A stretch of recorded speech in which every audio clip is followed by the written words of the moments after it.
नमस्कार दोस्तों, Davis laboratories limited ने अपने क्वार्टर 3 के रिजल्ट डिस्क्लोज कर दिए हैं फॉर द फाइनेंशियल ईयर 2025-26 में के लिए।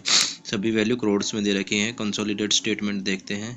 सबसे पहले हम टोटल इनकम लेते हैं। तो टोटल इनकम जो निकल के आई 2692 करोड़ रुपये निकल के आई इस क्वार्टर के लिए, जबकि पिछले क्वार्टर में 2860 करोड़ रुपये थी, जबकि पिछले फाइनेंशियल ईयर के क्वार्टर 3 के 2401 करोड़ रुपए की थी। तो हम देख रहे हैं 2401 करोड़ से 2692 हो गया है, जो कि ईयर ऑन ईयर बेसिस पे लगभग 12% की तेज़ी दिखा रहा है, जबकि क्वार्टर ऑन क्वार्टर बेसिस पे कंपनी लगभग 6% की कमी देखने को मिल रही है हमारे को टोटल इनकम में। उसके बाद हम बात कर लेते हैं खर्चे की। जो खर्चा निकल के आया, टोटल एक्सपेंस जो निकल के आया कंपनी का, वो इस क्वार्टर के लिए 1838 करोड़ रुपए निकल के आया है, जबकि पिछले क्वार्टर में 1948 करोड़ रुपए था, जबकि पिछले फाइनेंशियल ईयर के क्वार्टर 3 में 1675 करोड़ रुपए का था।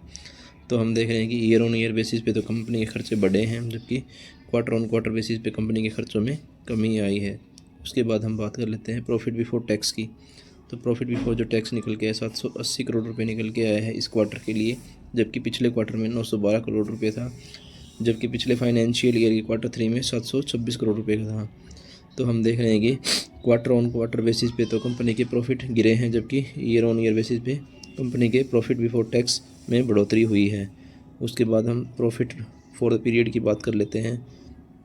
जो कंपनी का प्रॉफिट फॉर द पीरियड निकल के आया है वो 583 करोड़ रुपये निकल के आया है इस क्वार्टर के लिए, जबकि पिछले क्वार्टर में 689 करोड़ था, पिछले जब 689 करोड़ था, जबकि पिछले फाइनेंशियल ईयर क्वार्टर 3 में 589 करोड़ था। तो हम देख रहे हैं कि ईयर ऑन ईयर बेसिस पे कंपनी के हमारे को गिरावट देखने को मिल रही है लगभग 1% की, जबकि पिछले क्वार्टर ऑन क्वार्टर बेसिस पे हमारे को प्रॉफिट फॉर द पीरियड में गिरावट देखने में मिल रही है, लगभग 15% की गिरावट देखने को मिल रही है कंपनी के प्रॉफिट में।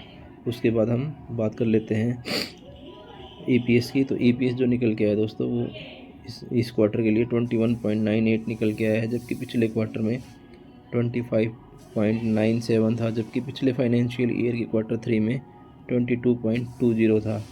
तो हम देख रहे हैं कि EPS में भी क्वार्टर ऑन क्वार्टर बेसिस का ईयर ऑन ईयर बेसिस पे कमी आई है। तो दोस्तों ये थे डेविस लेबोरेटरीज लिमिटेड के क्वार्टर 3 के रिजल्ट। आपको कैसे लगे हमें कमेंट में ज़रूर बताएं। धन्यवाद दोस्तों।